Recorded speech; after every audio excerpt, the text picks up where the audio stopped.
السلام علیکم ګرانو دوستانو. نن به زه تاسو ته د کرکټ په هکله باندې یو څو تازه او ډېر مهم خبرونه درکړم چې خاص کر زه به تاسو ته وایم چې طالبان د رښتیا د افغانستان چیرمن میرویس اشرف او وایس چیرمن نصیب خان رخصت کړي دي. په دغه خبره کې څومره حقیقت ده. بل به زه تاسو ته وایم چې سبا ته په آی پی ایل کې د فضل حق فاروقي د ټیم لوبه ترسره کیدونکې ده. په دغه لوبه کې به فضل حق فاروقي ته چانس ورکړي او که ور به نه کړي هغه به هم زه تاسو ته وایم. او بل به زه تاسو ته غسل بالا لیگ چې کوم د انګلند یو لیگ په دغه کې د افغانستان حضرت الله زازي نوم هم راغلی ده. ویډیو تر اخره پورې وګورئ، په هر څه به تاسو پوهیږئ. نو راځم اول زه تاسو ته وایم چې نن په آی پی ایل کې دغه 11مه لوبه چې کومه ترسره شوله دغه د پنجاب کینګ ټیم چې کوم د چنای سوپر کینګ سره مهمه لوبه وله او دغه لوبه پنجاب بیا په 50 باندې ګټلې ده. په دغه لوبه کې پنجاب اول بیټینګ ترسره کړی، 180 رنزه ټارګټ یې دغه چنای سوپر کینګ ټیم ته ورکړی. هغوی بیا 126 پورې دغه رنزونه رسولي دي او ټول لوبغاړي آوټ شوي دي. په 50 رنزو باندې پنجاب کینګز دغه لوبه په آی پی ایل کې ګټلې ده. سبا ته به زه تاسو ته وایم چې په آی پی ایل کې د فضل حق فاروقي د ټیم چې کوم د سنرایزرز حیدرآباد هغوی به لکنو سوپر جاینټ ټیم سره که خیر 12مه لوبه په آی پی ایل کې ترسره کړي.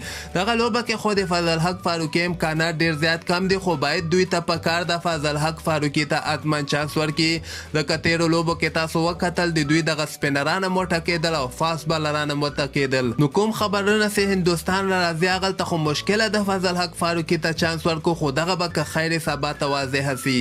د نه علاوه به زه تاسو ته وایم چې تېره ورځ دغه فیسبوک کې ډېر زیات هغسې خبر نشر سوی و چې طالبانو له طرف نه د افغانستان چیرمن میرویس اشرف چې کوم ده هغه لرې کړی سوی ده او یا به یې ډېر ژر لرې کړي.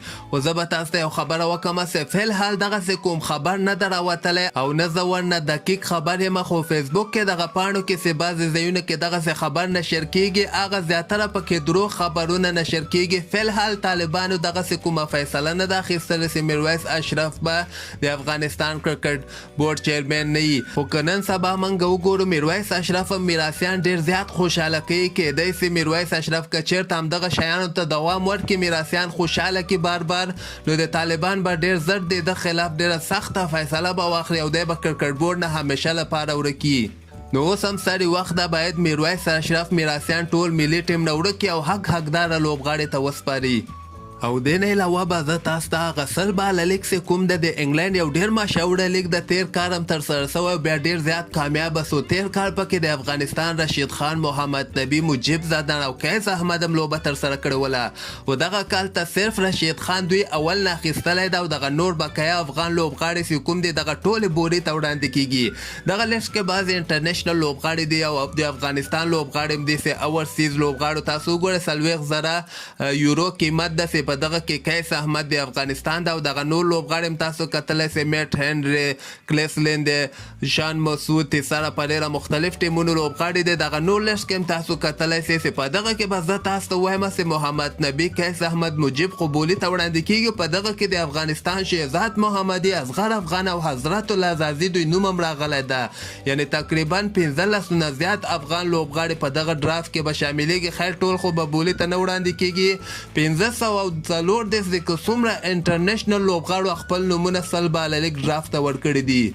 نو دغه ډرافت به هم 2-3 ورځو کې که خیر ترسره سي او دغلته امکانات خو د افغانستان لوبغاړو کم دي. صرف رشید خان هغوی ځان سره ساتلی ده. نو ګورو دغه 2-3 ورځې وروسته به چې کله ډرافت ترسره سي په دغه کې نور څومره افغان لوبغاړي اخیستل کیږي هغه به موږ ته معلومات وسي. په اخره کې به زه تاسو ته وایم چې د اسټرالیا او د پاکستان دغه 50 اوريزې لوبې خو ختمې سولې. دغه 53 اوريزې لوبې چې 2 ورنه پاکستان ګټلې ولې. دغه نه علاوه به دوی یو 60 اوريزه لوبه هم ترسره کړي. دغه 60 اوريزه لوبه چې کومه یوه ده دغه به 5 اپریل باندې که خیر ترسره کیږي. نو همدغسې تازه خبرو لپاره تاسو دغه چینل هم در سره سبسکرایب کولی سئ.